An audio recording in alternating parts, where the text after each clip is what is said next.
Hi. For those who don't know who I am, I run a rescue in Ohio, and I felt compelled to do a video today.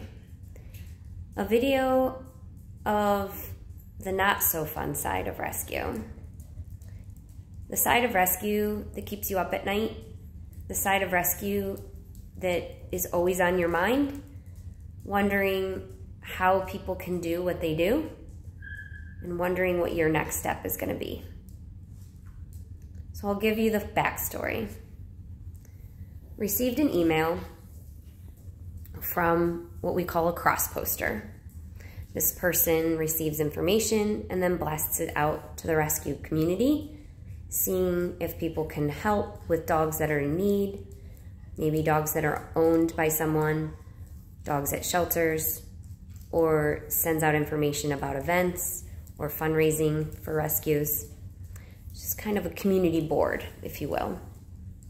So I received an email one day from this person, and the email stated that there were 2 dogs between the ages of 8 and 9, one male, one female, that were dumped on elderly parents who could not take care of them by their daughter.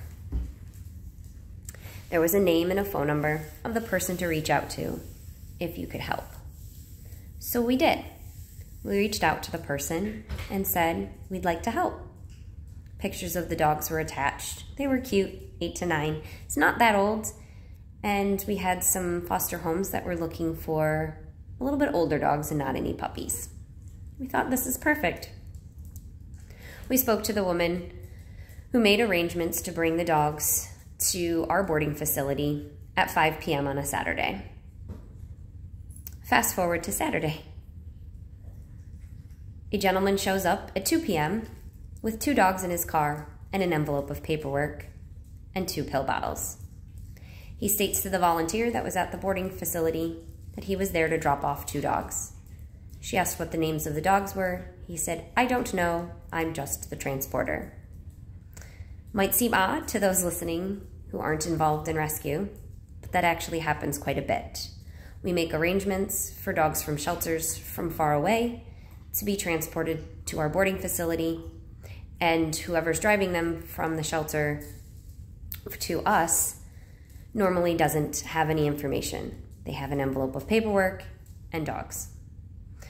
So the volunteer intook both of the dogs, taking the paperwork from the gentleman, taking his word for it, that he was to drop these dogs off, and he was in a very big hurry. We now know why.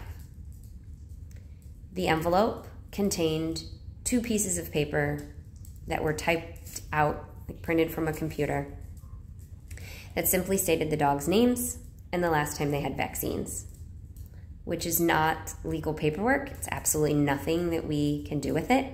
Did not state the name of the owner, did not state the vet office where these vaccines apparently happened, stated nothing. So it was useless.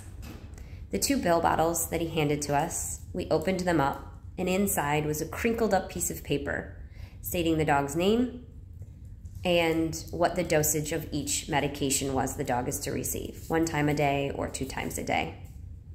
However, in the 1 pill bottle, there were 3 different kinds of pills.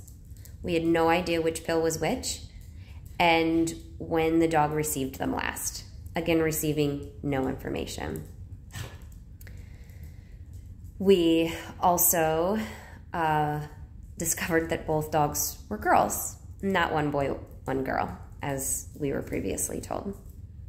We tried to reach the person that was listed in the email that we had spoke to originally. She didn't answer her phone multiple times. After finally answering her phone, claimed she was very sick and unable to speak, and hung up. So again, we have no information on these dogs. They were not 8 to 9 years old. They were 10 at best, probably more like 12, could be 15. They were not in very good shape. The pictures that were attached to the original emails were definitely pictures of them, but probably when they were much younger. So now we don't know if the story we were given was true. Most likely it was not. We have no idea where these dogs came from. Were they at a shelter? Were they at a boarding facility? Were they at the vet office? Or were they picked up from their owner? We don't know. The gentleman was in a very big hurry to leave. And again, now we know why.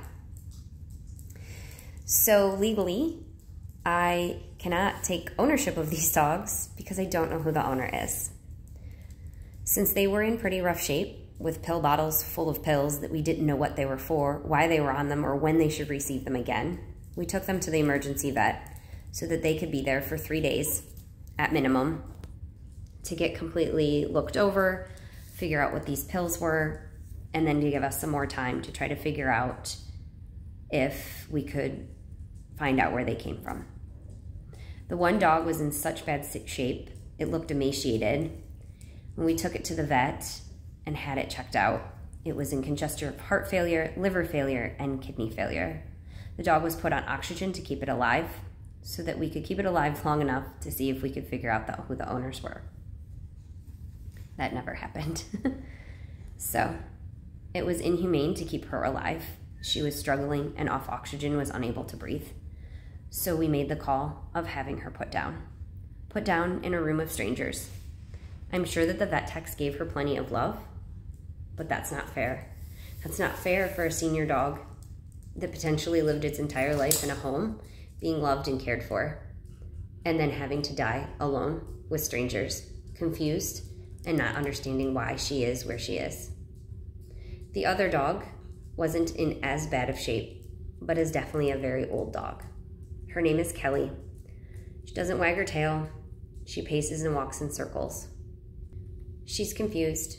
She doesn't understand why she's here, where her family is, or what she can do next.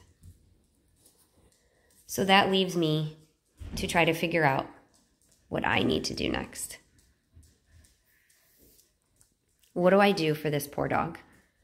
She's living in our rescue room, in our boarding facility, in that cage. That's not where a senior dog should be. That's not fair to her. Quite frankly, it's not fair to me. And it's not fair to our volunteers. Why are we the ones left cleaning up the mess that someone else created? We have tried multiple times to get in touch with the person that we originally spoke to, who claimed, or I should say, gave us the impression that she was the owner, but we're just reaching dead ends. She claims she has no information and doesn't know where the dogs were picked up from. Frankly, we don't believe her. But what are we supposed to do? There's not a whole lot we can do if she won't give us information.